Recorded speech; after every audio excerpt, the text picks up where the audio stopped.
Je rends grâce à Dieu et à son prophète Mohammed, paix et salut sur lui. Je remercie mes parents et toute ma famille pour leur soutien affectueux qui ne m'ont jamais fait défaut.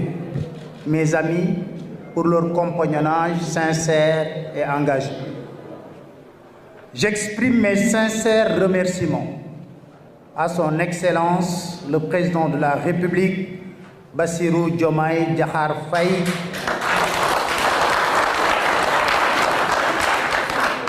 à Monsieur le Premier ministre Ousmane Sonko,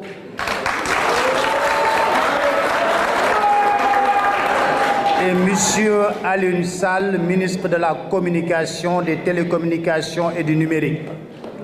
pour ma nomination au poste de directeur de la radiodiffusion-télévision sénégalaise. Je tiens à vous assurer de mon engagement total à servir notre nation avec dévouement et intégrité. La confiance que vous avez placée en moi, une responsabilité que j'accepte avec humilité. Ma conduite à la tête de la RTS sera dictée par cette volonté de rupture incarnée par le nouveau pouvoir tout en restant au service du peuple sénégalais. Je suis conscient de l'importance de la RTS dans le paysage médiatique sénégalais et de son rôle crucial dans la promotion de l'information, de la diversité culturelle et du débat démocratique. Je m'engage à œuvrer avec toute mon énergie pour faire de la RTS un instrument au service de la vérité, de la transparence et du progrès de notre société.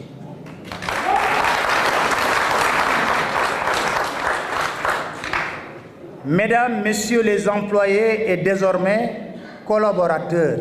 de la RTS, merci pour la qualité de votre accueil. Chers invités, merci pour votre présence sympathique. Je parle de tonton Alassane qui est là. Depuis des dizaines d'années que nous exerçons le métier de journaliste, notre chemin a croisé celui de nombreuses personnes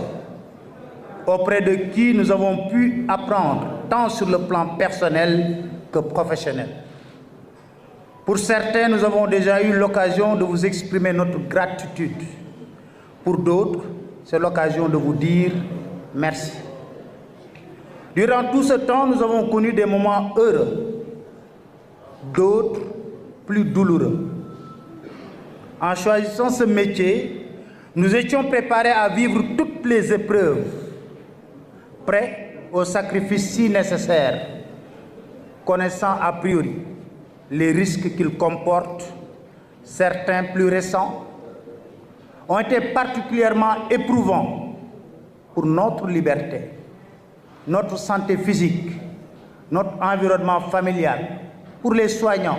pour nos conseils ou avocats qui ont été plus qu'à la hauteur espérée de leurs tâches. Ces moments ont nécessité parfois l'appui et l'engagement à nos côtés des entités associatives et syndicales qui agissent dans la protection des intérêts des employés de notre secteur. Nous vous renouvelons nos remerciements et notre fierté d'appartenir à cette profession de journaliste. De ces épreuves, nous sommes sortis plus déterminés et engagés encore, conscients que nous exerçons l'un des métiers les plus risqués, mais aussi l'un des plus beaux au monde, et pour lequel la récompense la plus aboutie est la satisfaction exprimée par ceux et celles pour qui nous travaillons, le public. Notre raison d'être, pour reprendre votre slogan. Pour quelqu'un qui fait du public sa raison d'être, travailler pour le service public de l'information est presque un signe du destin. Mais ce n'est pas un accomplissement, loin de là. C'est un appel à venir apporter notre modeste contribution. Je précise très bien, notre modeste contribution à un secteur l'audiovisuel que nous avons jusque-là servi en étant de l'autre côté le privé. En effet, ce que le média d'État et le média privé ont en commun, c'est justement le service public de l'information. Si nous comprenons ainsi les choses, on ne se trompe jamais de cible. Nous connaissons la maison RTS à plusieurs titres. De l'extérieur, nous avons apprécié le rendu en tant qu'auditeurs et téléspectateurs et enfin comme internautes via les visites sur le site web. De l'intérieur aussi, car beaucoup de ces visages nous sont familiers. Et nous œuvrons ensemble dans le large secteur de la communication médiatique où tous les acteurs, qu'ils soient du privé ou du public, ont en commun, comme nous venons de le dire plus haut, le redoutable honneur. Je dis bien le redoutable honneur d'être au service de l'information pour rendre au public ce qu'il attend, ce qu'il espère, ce qui l'intéresse et ce qui est de son intérêt. C'est vrai, ce n'est pas toujours la même chose, il y a parfois une nuance. Ce qui intéresse le public et ce qui est de son intérêt. Nous comptons travailler pour l'intérêt du public, en parfaite connaissance de ce qui nous incombe comme charge professionnelle, tant sur le plan légal que réglementaire. On ne réinvente pas la roue, dit-on très souvent, n'est-ce pas? Mais on peut toujours, je dis on peut toujours la remettre à la bonne place si nécessaire. Lorsque ces missions sont connues et bien assimilées, que le bilan de la situation de la maison est fait pour savoir sur quelle base partir, sur quel levier appuyer, il restera juste à chacun et chacune d'effectuer le travail comme il sait le faire de son mieux. Dans l'exercice de cette profession, nous avons eu la chance d'être employés et employeurs. Ce que nous avons appris des deux côtés de la rive nous a été et nous sera aussi utile avant de décider. Avant de décider, ici à la RTS, il faut écouter. Il faut écouter. Laisser s'exprimer les sensibilités diverses, favoriser l'esprit de groupe et rester solidaire.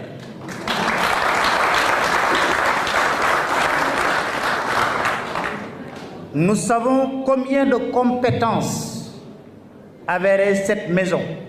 la RTS, compte et qui ne demande qu'à faire le métier avec professionnalisme.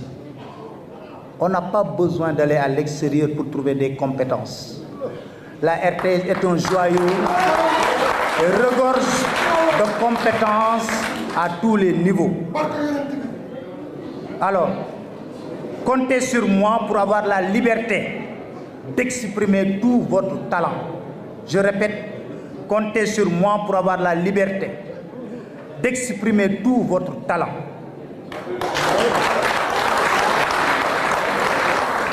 En préservant les acquis,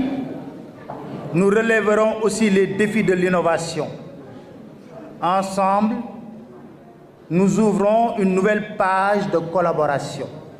plus proche, pour porter haut le flambeau du service public de l'information. Rien n'est simple, mais l'essentiel est dans l'ambition. L'ambition de refléter le pluralisme et la riche diversité de notre pays, et cela sur tous les plans. Politique, j'insiste, politique, culturel, social. Vous voyez, chers collaborateurs, que le « nous » est beaucoup revenu dans ce discours, parce que nous restons persuadés que la réussite espérée dans ces nouvelles fonctions ne sera pas seulement celle de la direction, celle de ceux qui nous ont fait confiance en nous confiant cette tâche, celle des employés de la RTS, mais surtout, et toujours ça dans l'esprit, celle du public. le peuple sénégalais, destinataire légitime de ce que nous faisons et ultime bénéficiaire de ce que nous réaliserons. Relevons, chers collaborateurs, ensemble le défi. Comme l'œuvre est collective, nous comptons sur vous pour la réussite de nous tous. Je vous remercie pour votre aimable attention.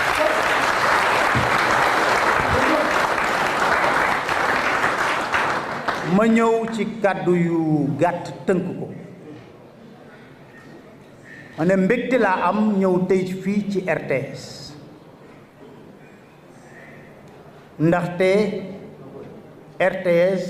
ku mu neex ku mu naqadi joyau la nga bëgg ko nga bañ ko ña nekk ca privé bi yépp tey bu ñu sañoon daagu ci biir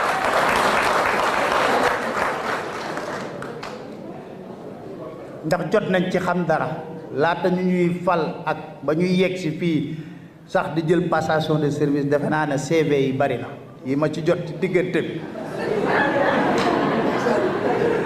kon ak ñu wane seen bëgg ñëw RTS mu fekk nag ne ci kër man li ma gëm mooy RTS warul mën a jéggaani dara lépp lu ñu soxla ci secteur boo dem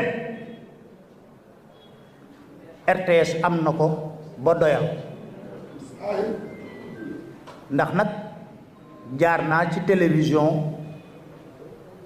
doon fa animé lu toll ci juróom-ñaari émission man kese semaine bu nekk maam ñetti émission yoo xam ne direct lay doon benn bi 1h30 benn ñaari 1h30 benn bi 2h de temps te xam naa ñaata réalisateur lañu amoon xam naa ñaata caméraman lañu amoon xam naa lañ fa liggéey ak lañu doon génn ci programme kon may wax ne dama ñëw ci biir RTS tàllal samay loxo wax naa ko léegi ñépp ña demoon nañu dellu si kër gi seen kër la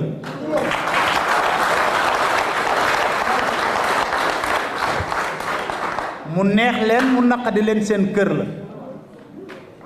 comme seen kër la nag dama jàpp ne yéen a ko mën a defar ba mu na boy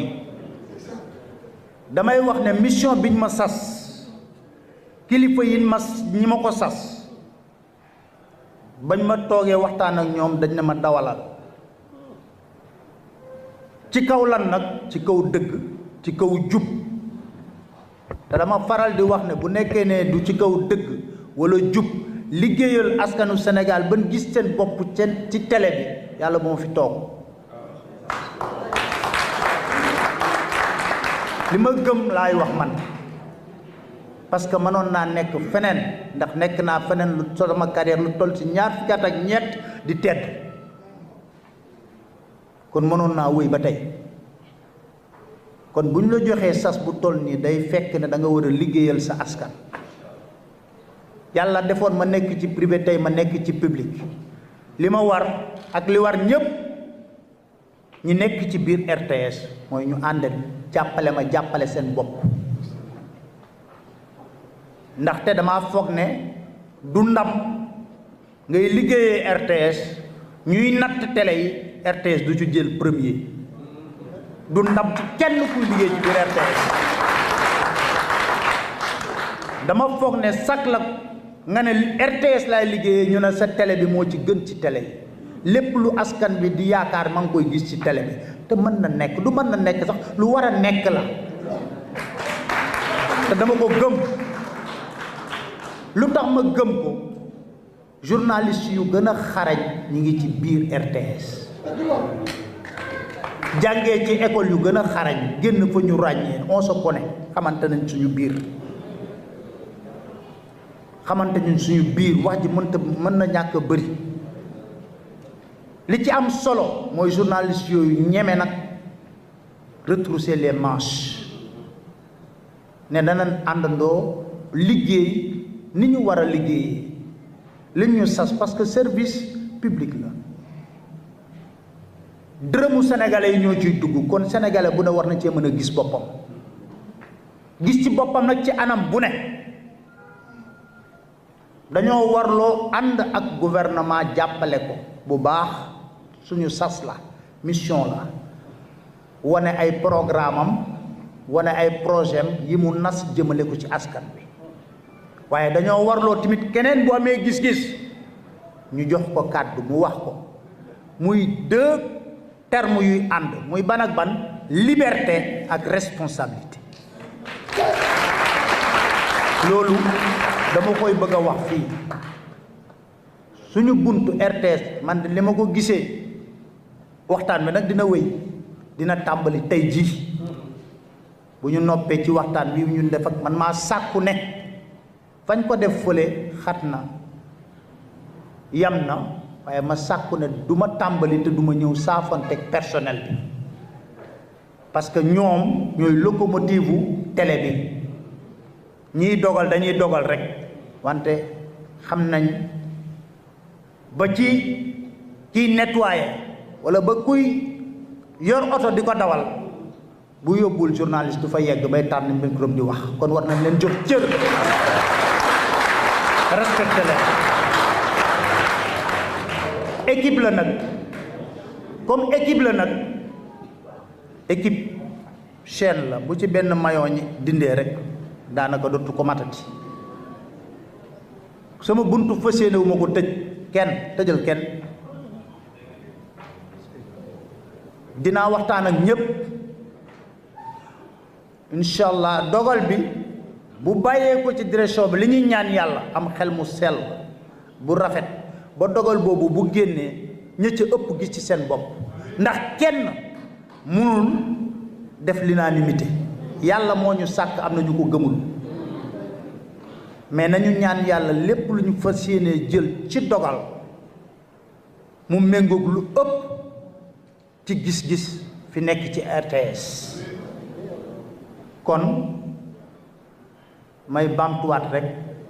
ne incha allah liggéey bi tàmbali na ci man bëgg naa tamit mu tàmbali ñëpp dinaa waxtaan ak ñoom incha allah te dina am ponk yoo xam ne dinañ ko tëral ba sama bunt ku ma xam sax xam ne je suis très loin d'être bureaucrate gawuma ay bureau yooyu man ba ma nekkee journaliste sax ba léegi journaliste là j'étais beaucoup plus sur les grands reportages ak yooyu avant de venir sur les télévisions toog di def ay ci looloo gën a yomb defe naa si journalisme toog def émission defe naa loolu defe naa moo gën a yomb que descendre sur le terrain bref mais quand même choix la aussi mënut a ñàkk ci télévision mënul ñàkk feneen kon ma delluwaat rek gërëm leen sant leen bu baax a baax a baax a baax ne leen nag ñun dinañ tàmbali liggéey bi yan bi ku yàlla yan bu la téyelee du diis wante yàlla nag bu lay téyelee da koy jaarale ci ay nit ñooñu nag mooy yéen kon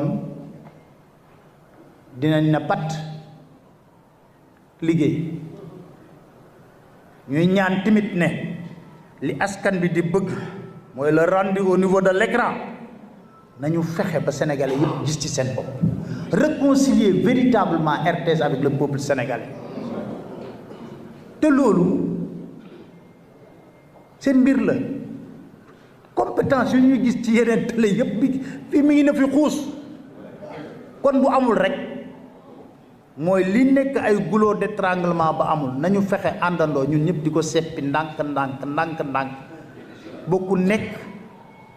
bu tëddee lu muy xalaat xaaral ma suba da war naa teel a xëy dem liggéey loolu rek moo ci am solo te loolu lay ñaan ñëpp man incha allah dinaa tàmbali liggéey bi tey ak suba ak ginnaawaat suba ci des nag ñu dénk ci loxo yàlla rek moo matale lépp kàddu yi ma yëkkati fii nag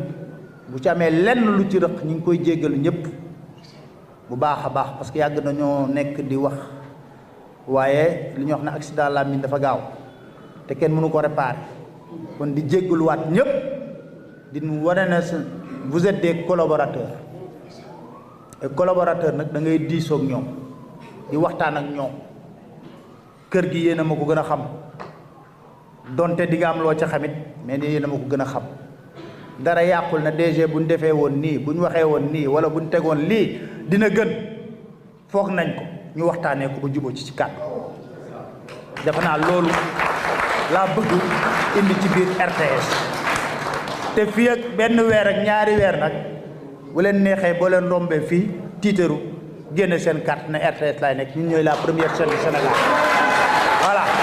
muy benn li may yokk ci loolu pour jeexalee foofu ñun RTS war naa xeeb sax Sénégal xam nga lu tax ma wax loolu parce que ñun dañoo bokk ci ay kuréel yu baree bari yu ëmb ay journalistes ci Afrique ak ci monde bi ñun suñ demee foofu suñuy naataangoo journalistes yabuñu ñu xam nañ ni ñuy xoolee bët Sénégal xool nañ lu ñuy def ci réalisation bu mujj li ngeen mujj a def rek Gambie gii RTS a fa dem pour génne semaine du dëgg am na wala amul Gambie gii Adama Barrow bañ koy defal muy doon président de la République muy def prestation man maa ko yoroon ndax boobu maa ngi woon 2S ñoo yoroon liggéey bi boobu prestation de serment ba mu def bii aussi yi premier semaine bu rëy RTS moo ko def kon ñun war nañoo mën a sax ne régler dañ problème mu Sénégal léegi nañu songi Afrique ba lu ñuy wax le traitement de l'information bu médias occidentaux yi di defee ci beneen anam Afrique am benn canal bu koy traité d'une certaine manière ñu wax ne voilà la bonne information nañ ko seeti foofu loolu challenge la défi la te gëm naa ne bu ñu àndandoo liggéey mën nañu relever défi boobu je pense que loolu laa gëm voilà loolu laa bëggoon wax ci ay kàddu incha allah xam naa dinañ am yeneen i ndaje yeneen waxtaan yu mel nii nga xam ne dinañ ko def ci dal ñu taataan xalaat yëpp lépp rek ngir def ci réew mi di leen sant di leen gërëm yéen ñëpp jërë ngeen jëf